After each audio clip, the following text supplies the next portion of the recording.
আমি শোভা রহমান। আমি লালমাটিয়া থেকে এসেছি। আমার ব্যাক পেইন ছিল, প্রথমে শুরু হয় 2008 থেকে। তো 2008 থেকে আমি ব্যাক পেইন নিয়ে আমি ভুগছিলাম।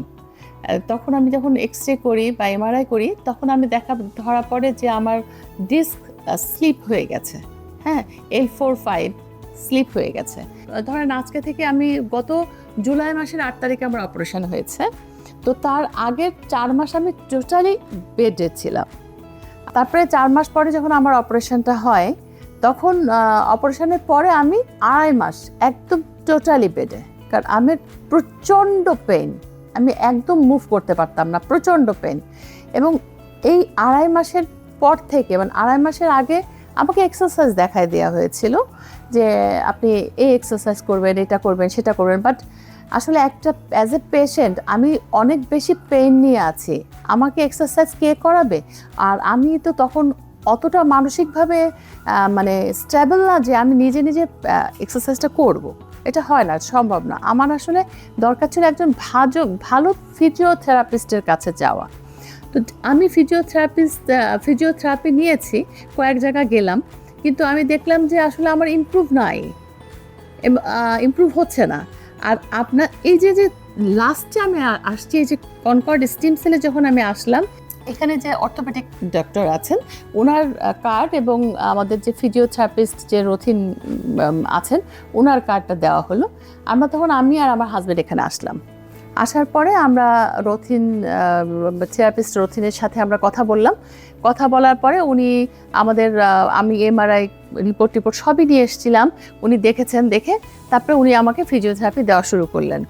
এবং আমি কি বলবো, আমি 2 দিন পরে, আমি যখন ফিজিওথেরাপি শুরু হওয়ার ঠিক 2 দিন পরে আমি খুব অবাক বিষয় আবিষ্কার করলাম যে আমি অনেকটা ভালো। মানে এটা আমার কাছে এটা আসলে আমি তো ভুক্তভোগী, এটা আমার যে কি একটা অনুভূতি হয়েছিল সেটা আমি বলে বোঝাতে পারবো না। আল্লাহর কাছে হাজার হাজার লাখো কোটি শুকরিয়া যে আমি এরকম একজন ফিজিওথেরাপিস্টকে পেয়েছি।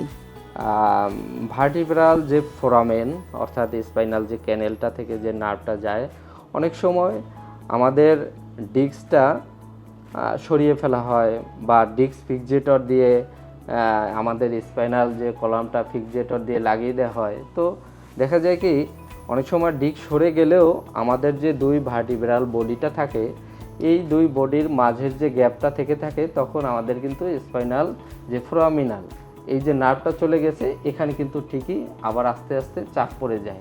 অর্থাৎ আমাদের যে ভার্টিব্রাল ফোরামিনাতে তখন নার্ভের উপর আবার ঠিক কম্প্রেস হয়ে যায়। ঠিক ওনারও অপারেশন হয়েছে TLIF। তো এটা অপারেশন হওয়ার পরে অর্থাৎ ফিউশন করে দেওয়ার পরবর্তী সময়েও তার পেইন কিন্তু কমেনি। অর্থাৎ তার রেডিকুলোপ্যাথি কমেছিল, কিন্তু তার লোকালাইজ যে ব্যাক পেইনটা এটা ছিল।